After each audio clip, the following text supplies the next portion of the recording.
I've been playing Star Wars Outlaws for the past week, and today I'm going to give you my review of the game and see if it's worth picking up.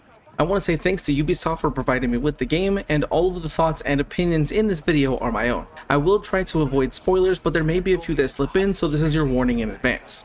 First, let's talk about the story. What it basically boils down to is a classic heist movie, but Star Wars. Outlaws is set between Empire Strikes Back and Return of the Jedi. It all starts with a heist gone wrong and a bounty is placed on your head. The rest of the game is spent gathering a crew of people with different skills for specific purposes to pull off an even bigger heist that will clear your bounty. It's definitely not an original story premise, and the twists can be seen coming a mile away, but I did still find it enjoyable. There are several details and things happening in the background that tie into the movies, which was really cool to see, and I won't spoil them for you here. Now, let's talk about the gameplay. Most of your time will be spent infiltrating enemy bases, trying to recover some kind of data. Almost every mission in the game follows this, however the level design varies with each base and planet so that it never really feels repetitive. A lot of the time you'll have to be stealthy and sneak around to not get caught or raise alarms, but there are also times where you can cut loose and start blasting away.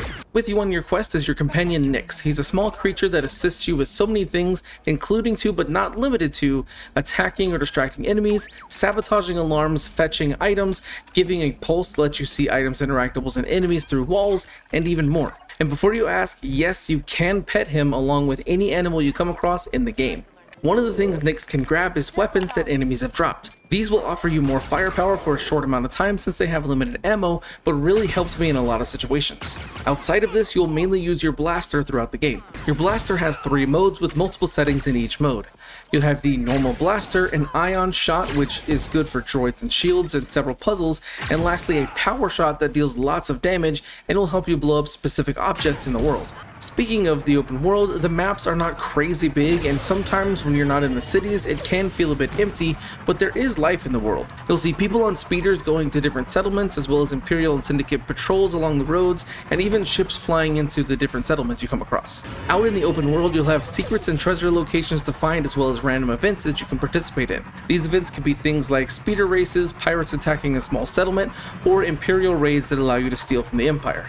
I didn't really see more than that, and they didn't happen super often, so there could be some that I missed. Your speeder is your primary mode of transportation, and it controls much better than it did in the early preview that I was a part of as well. The control is not super tight, but much improved nonetheless. Early on you'll get the chance to upgrade your speeder with a boost option, which definitely helps when trying to explore the worlds. Locations are not super close together, and until you find fast travel spots, then there'll be a lot of driving around. When you're in the cities, however, you'll be walking everywhere. The maps are not super big, and the objective tracker does a much better job of keeping you from getting lost than it did in the preview. All the cities also have fast travel points, with the main ones having multiple, so you don't have to walk around the entire thing if you don't want to. While walking around, you can come across people having conversations that you can listen to that will set you up for a side quest if you choose to follow it.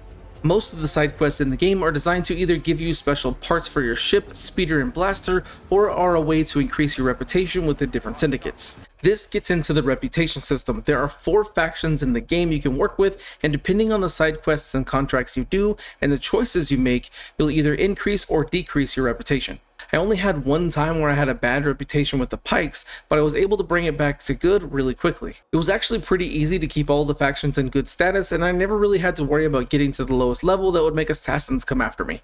I thought it would be more difficult and you wouldn't be able to do this, so it made the experience a bit easier where you don't have to sneak all the way through every single syndicate area you come across. Now let's get into the length of the game and replayability. It was said by the developers that the main story would take 30 hours to complete, with about 50 to 60 hours to do everything. I was actually able to finish the story in 17 hours, and that's with doing side quests and other things rather than just following the main story.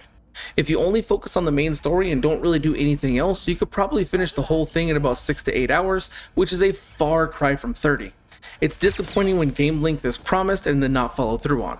This brings up replayability. There's not much here if you're not a completionist or want to beat the game on all the difficulties. There's no New Game Plus, which means finishing the story gives you nothing to do other than doing more side quests for upgrade parts that you no longer need. I get that there are 2 DLCs planned for Outlaws, but the size and scope of them is not something known yet. Most people will have finished the game and put it down before those even come out, and without a New Game Plus option, there really isn't a lot of replayability. So is Star Wars Outlaws actually worth your time? I think if you're a big Star Wars fan and really like stealth games, then you'll definitely enjoy this one. Now, I personally really enjoyed it and had a ton of fun, but I will say that it's definitely not worth the price of admission. For the base game, you have $70. The Golden Edition, which gives you the Season Pass, gives you $110. And for $130, you get the Ultimate Edition, which gives you 2 extra packs. If you're going to play the game, I would highly recommend waiting for a sale or getting a Ubisoft Plus subscription for a month and cancel it after you're finished playing. Are you getting the game, or if you've played it already, what are your thoughts on it? Leave a comment down below. If you want to see more content, then make sure to like and subscribe and check out my other channel and socials as well. Thanks for watching. See you next time.